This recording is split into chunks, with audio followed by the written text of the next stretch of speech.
Now it's my honor to introduce our first speaker, our representative on the Santa Clara County Board of Supervisors, Dave Cortese.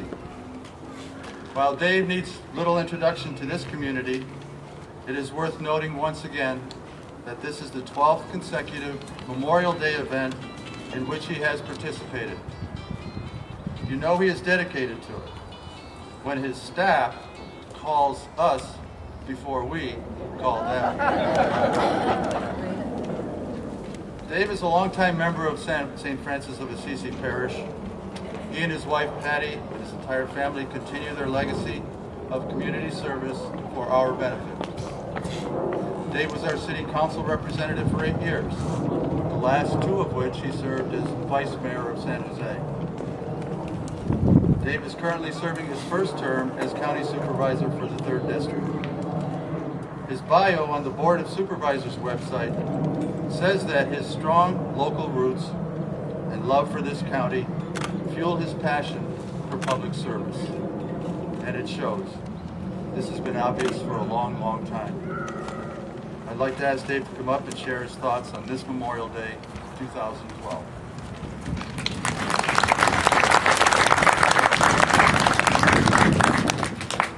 Thank you very much, Ray, and thank you for your steadfast commitment to organizing this Memorial Day celebration here at St. Francis of Assisi. I'm sure the veterans know, I don't know how many non-veterans are aware, but there really aren't that many Memorial Day services or celebrations, if you will, here in Santa Clara County. Of course, there is at Oak Hill, in the city of Milpitas, and there may be 1 or 2 others in a county of 1.8 million people. So this is really special, and it's really become, I think, an important, very important tradition here in Evergreen, in this larger community that extends beyond St. Francis, of course. Every year, like all of you, I have personal reflections. You know, it isn't really a celebration of joy. We celebrate our freedom, but it's a very sobering day for me. In fact, it's a very somber weekend for me every year. And when I think about growing up here, and I've shared some of that history with some of you as it relates to this day, as I thought about that this year, I thought to remind myself not to be a day late and $1 short. You know, that's something I think my grandmother used to say all the time. You're a day late and $1 short. And I'll tell you what that means in this context to me by way of a couple of very brief stories.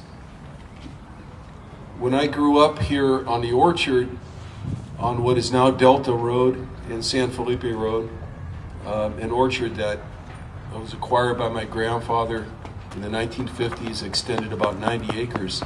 There was a 5-acre orchard right next to us. If you were to imagine that, it would be on the north side of Delta in San Felipe, 5 acres. And the man and his family who farmed that 5 acres of apricots were of Japanese descent, Japanese Americans. Tad Harita was the head of household. And of course, well, I shouldn't say of course, but as luck would have it, my luck, in an area at that time that had about 9 homes in this entire area, he was right next door, and he had a son about my age. So we would go into the garage, borrow the tools, work on things, and every time I'd go to borrow a tool above the workbench on the pegboard that was so perfectly organized, I would see these medals hanging there. Medals from World War II. And both Tad's son and I would ask him from time to time to tell us about the medals. Why are they there? Where did you get them? Why are they hanging in the garage? And he never wanted to talk about it. Well, fast forward many, many years now. I'm on the Board of Supervisors. And a little more than a year ago, a Japanese film producer came here to could show the premiere of a documentary he did on the 442nd Regiment, which was comprised exclusively of Japanese Americans, and I believe some Japanese not yet citizens, young 18-year-old, 19-year-old soldiers who were from California and Hawaii. That 442nd, as depicted in this powerful documentary, suffered more casualties than any other such unit in the war, but also gained more ground and more victories in the European theater than any other unit in the war. And all of a sudden, the light went on, and I said, I wonder if those medals in that garage came from his service in the 442nd. So I found his son through Facebook, and I said, can you please ask your mother? I don't think your father will talk about it. And sure enough, that was the case. And I brought a copy of that DVD over and knocked on the door. And I said, you don't have to watch this if you want, if you don't want. But I wanted to bring it over because there's an awful lot of your friends and comrades depicted in this DVD, in this documentary. And I checked back with him about a month later, and he had watched it and was very grateful, of course, very emotional about the whole thing. So far I'm on time, barely. We're losing World War II veterans every single day to natural causes now. Fast forward a little bit more, Congressman Mike Honda recognizes the 442nd a few months ago and holds a ceremony here in Japantown in San Jose, bestowing gold medals of honor on each one of these living veterans from World War II, but he doesn't have all the names. And so Tad Harita wasn't invited. So I wrote a letter to my congressman and said, there's one more name I want you to look up. And of course it took a while. It took a little longer, and it took a little longer. And I finally got that gold medal on my desk about a week ago. But in the meanwhile, Tad Harita passed away. So we'll present that to his family sometime soon. But it's a reminder to me here, as we hear from the wonderful priests we have at St. Francis at Mass, and I know many of you attend weekday Mass, the encouragement to go out into the community and take action on what we're hearing. Take action in our community that's consistent with the gospel that we're hearing.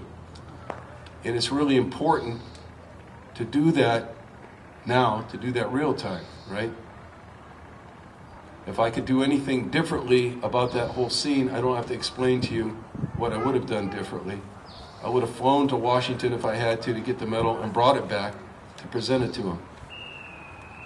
But we have something else that we can do right now, and I'm going to speak before I conclude as a county supervisor instead of just one of your neighbors in Evergreen.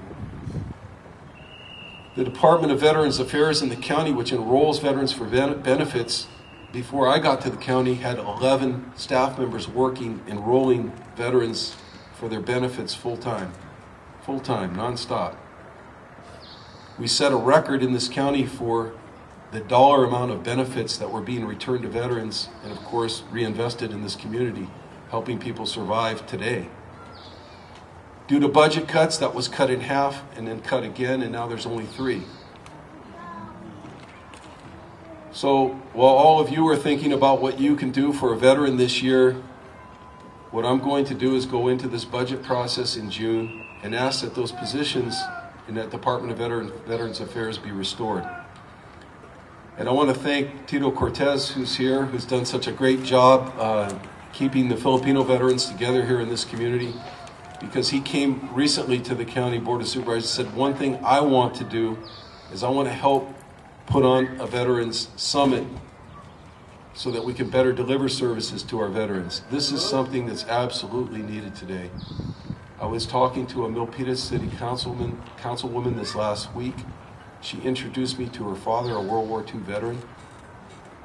He did not find out the benefits he was eligible for until last month, 60 years later. So there's lots that we can still do. There's lots that we can do every time we leave this church and our parish and we go out into the community. And I'd encourage all of you to help, even if your help is to write a letter or an email to the Board of Supervisors next month to say restore those positions. We'll write a letter to Congressman Honda thanking him for honoring the veterans that he's honored, including those here from Evergreen, all those here from San Jose.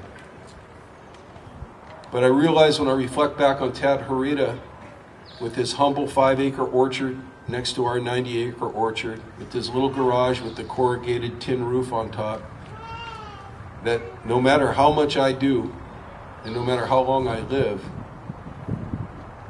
I won't come close to accomplishing what he did. And I feel that way about every single one of our veterans here today, combat or non-combat. You're all my heroes, and you always will be my heroes. And I speak on behalf of the entire Board of Supervisors when I say that. Thank you very much.